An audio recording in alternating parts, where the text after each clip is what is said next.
ჩვენი სიუჟეტის გმირი 84 წლის ნელი იმედაშვილია. მისთვის მუსიკა ცხოვრების განუყოფელი ნაწილია. შეიძლება ითქვას, რომ საქართველოში ერთადერთი პედაგოგი, რომელიც ამ ასაკში კვლავ აქტიურ მოღვაწეობას ეწევა. ყავს მოსწავლეები და ძალღონეს არ იშურებს მათთვის მუსიკის შესასწავლად. გამოირჩევა ბავშვებთან განსაკუთრებული მიდგომითა და დამოკიდებულებით. მაქვს ძალიან მყარად ჩამოყალიბებული ჩემი პრინციპები, ჩემი მეთოდიკა. და მე ვფიქრობ, რომ ეს მეთოდი ამართლებს, იმიტომ რომ ძალიან ხშირად გამიგონია ჩვენი კოლეგებისაგან, რომ რაღაცნაირად შენო ისე მიგყავს ბავშვები, რომ მე მათთან მუშაობა ჩვენო გვიადვილდება ძალიან. პატარებთან მუშაობა ძალიან საინტერესოა, რატომ იცით, თითოეული ბავშვი არის თითო სამყარო. საოცრად განსხვავებულები არიან ერთმანეთისაგან.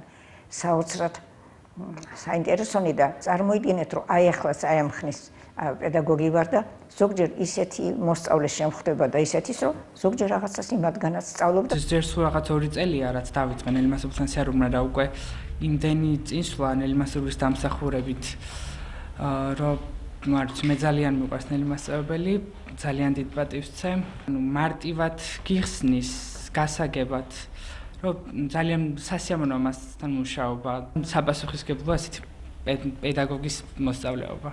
პროფესიონალი უმაღლესი დონის და ასევე ადამიანი, რომელიც მეც და ყველა ნელიმასწავლებლის მოსწავლეს ძალიან გვიყვარს. გამზარდა როგორც მუსიკოსი და ასევე ბევრი რაღაც მასწავლა ისე ცხოვრებაში. პედაგოგობა ადრეულ ასაკში დაიწყო და უკვე 60 წელზე მეტია მოსწავლეებს მუსიკალურ განათლებას აძლევს. თითოეულ მათგანზე დიდი სიყვარულით საუბრობს.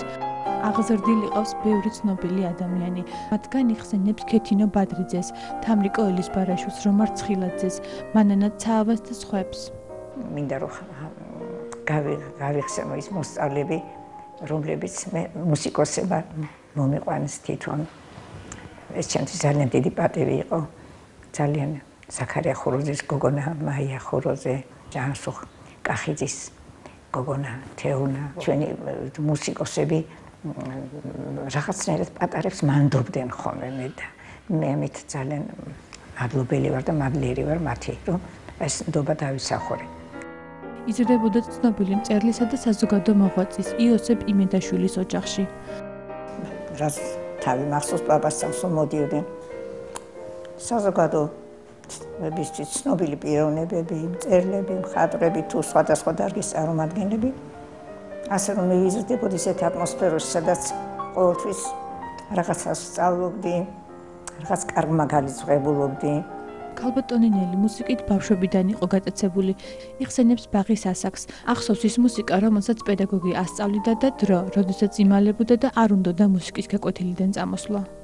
სკოლის წლები რო დაიწყო და თან გავიზარდე, მუსიკის გარეშე ჩემი თავი არ მახსოვს. ბედმა გამიღიმა, ყავდნენ კარგი მასწავლებლები. შესანიშნავ სკოლაში ვსწავლდი პირველ სკოლაში, მე პირველ მუსიკალურ ტექნიკუმში, მაღალი კვალიფიკაციის პედაგოგები ყავდნენ. ქალბატონი აშა სააკოვა, შემდეგ ბორის რუსტამბეკოვი, მოსკოვის კონსერვატორია დამთავრებული და კონსერვატორიაში ქალბატონი თამარ ჩარეკიშვილი. მიღებული აქვს უამრავი ჯილდო.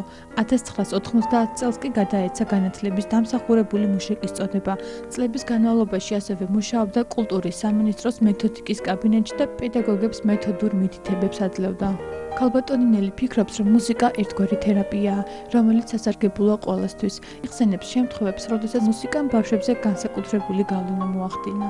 ბავშვს რაღაც თითქოს დაბადებიდან რაღაც ისეთი ნაკლი ჰქონდა, რომ მისი შვილ არ შეიძლება და ურჩიეს, რომ ჩემზე რომ მიყვან იქნებ რაღაც ის უშველოსო. ეს გამოიხატებოდა მის ჰიპერ აქტიურობაში, გულს ვერ უდევდა რაღაც აი ესეთი მომენტები პატარებთან და აი ასეთი შემთხვევები მე ეხლა ვაკვირდები, რომ ხშირი არის პატარებთან და წარმოიდგინეთ, რომ ამ მეთოდიკამ გასჭრა მშობელი არის გაოცებული და ამბობს, რომ ეს თუ რამე დაინტერესდებოდა არ მეგონაო და მოდის სიამოვნებით და ზის და უსმის. ესე იგი, კარგი შედეგი მისცა მუსიკასთან ურთიერთობამ ამბავს. ალბათ ტონი ნელის მეუღლა იყო ცნობილი ფოლკლორისტი და სოლფეჯიოს პედაგოგი მინდია ჟორდანია. ჰყავს 2 შვილი, სოსო და ნუკრი, 4 შვილი და 3 შვილთაშვილი. ნელი იმედაშვილი ბედნიერია იმით, რომ აღზარდა და უამრავ ადამიანს შეაყვარა მუსიკა.